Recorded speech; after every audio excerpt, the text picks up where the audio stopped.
We ditched the cot and got a floor bed instead for my daughter, and guys, it's literally the best thing I've ever done for my child and for myself.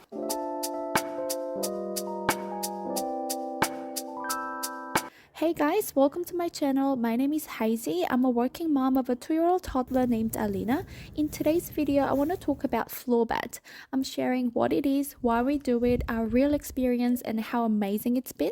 So we've been using a cot or a crib, whatever you call it, until Alina was 14 months old, and I just never got used to it. I couldn't read to her bedtime stories in a comfortable position. I had to pick her up out of the cot to nurse her in the middle of the night. I had to uncomfortably sit on the chair next to the cot to pet her and comfort her when she cries, and our cot was way too low, so every time I lay her down to sleep, it was a serious pain for me. And as I learned more about Montessori method over time, I could see how having a cot could be seen as inhibiting little one's freedom of movement and ability to explore. So we've decided to get a floor bed.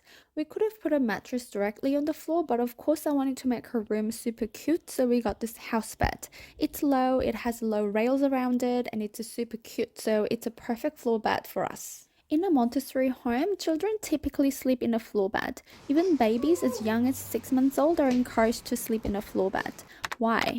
It all comes down to independence because the bed is low to the ground, so they're free to get up and explore their space. They are encouraged to explore their surroundings and the world around them without feeling restricted. If you're new to Montessori method, this might sound a little strange. So when it's time to sleep, you lay your child in the floor bed and invite them to sleep, and you just leave the room. And there's no forcing involved. We are encouraging them to make the choices for themselves to decide, am I actually tired right now? Do I want to play with the toy just a little while? And then when they wake up, again, they make their own decisions. Do I want to read a book when I get up, or do I want to look at myself in the mirror a bit? So instead of being confined within a cot where they can't even see anything around them because of the slats of the crib all the way around, they can choose a quiet activity or maybe a book to wind down until they are ready for bed. So this gives them a sense of empowerment, independence, and autonomy over their own bodies, and they have the freedom to move within limits and learn through their environment, which is all the things Dr. Maria Montessori really believed in. And our job is to trust them that they will learn to listen to their body and sleep when they are ready. In order to do that, you need to make sure that the entire room is baby proof. I've covered all of our power outlets and I got rid of everything that could possibly be dangerous when I'm not in the room with her. And once she learned how to open the door, I installed the baby gate outside the door to make sure she stays in the room at night. So what happens at nighttime is that we do our bedtime routine, which I have a video how I have that last minute one-on-one connection time with her before bed, and I feel that our routine is kind of the key for our successful and positive floor bed experience. I'll link that video down below, so be sure to check out if you're interested in our bedtime routine. So once our bedtime routine's over, I say goodnight to her, leave the room, and that's really it. At first, she cried and didn't want me to leave the room, but now she's all cool and gives me a goodnight kiss, and we're usually done by 7:30, which means my husband and I get to have the entire evening to ourselves, which is awesome. Alina sometimes falls asleep straight away, other times she reads books until she feels actually tired and she brings herself to the bed and falls asleep all by herself. If she falls asleep on the floor where she was playing, then I'll pick her up and lay her in the bed before I go to bed, and in the morning she would wake up around 6:30, then she would just do whatever she feels like to do in that morning until one of us comes and gets her at 7. One morning, I actually overslept and I woke up at like 8, and of course I freaked out and ran to her room, and Alina was just hanging out in her room, enjoying her space, talking to herself in the mirror, wearing all kinds of weird outfits.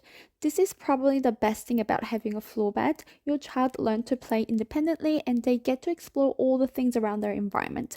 Some families like to have a few carefully selected toys in the room for them to play with, but I actually didn't feel the need to have any toys other than books because she gets so creative with inventing her own play and she enjoyed this time so much without any toys. I found that our routine with floor bed is great for myself and for us in our relationship. I have a happy girl who doesn't wake me with screaming and crying every morning. I come and get her when I'm ready, and when I come into her room in the morning, she just gives me this big happy smile, and it's just nice for both of us. When we were going through the 2-year-old sleep regression period, I just had to stay with her a little longer after the bedtime routine, and when she woke up and cried in the middle of the night, then I could just simply sleep with her on the floor, which made it so much easier. Honestly, I cannot imagine going through the 2-year-old sleep regression without the floor bed. Now, I'm sure you guys are wondering, how do I get my child to stay in bed? Don't they walk out of the bed and play all the time? Doesn't it take longer for them to fall asleep? My simple answer is I don't do anything to make her stay in bed. Letting them explore their space is the point of floor bed. They learn to choose when to sleep. I know some of you might be having a hard time believing that babies and young toddlers have the maturity to regulate their own sleep patterns. I hear you, but Montessori method has been going around longer than a century. It means that Montessori parents have been using floor beds successfully for longer than a century. Another concern that many parents would have is, what if my child rolls off of the bed and sleeps on the floor? You can always put a mattress topper just like how we did, or you can put a rug or blanket or something, or if your floor is carpeted, then you don't really need to do anything. Well, I feel that as long as they don't wake up sleeping on the floor, it's not really a problem. We placed a pool noodle underneath the fitted sheet and I think it worked just fine. If you have more questions about floor bed or if there's anything you would like to add, please feel free to leave a comment down below. I would love to hear from you guys. I hope you guys enjoyed this video. If you did, please give it a thumbs up. If you're new, I make videos about Montessori at home, play ideas for toddlers and Montessori inspired home makeover. So if that sounds like something you want to watch more of, you might want to subscribe to my channel. Thank you so much for watching and I'll see you next time. Bye!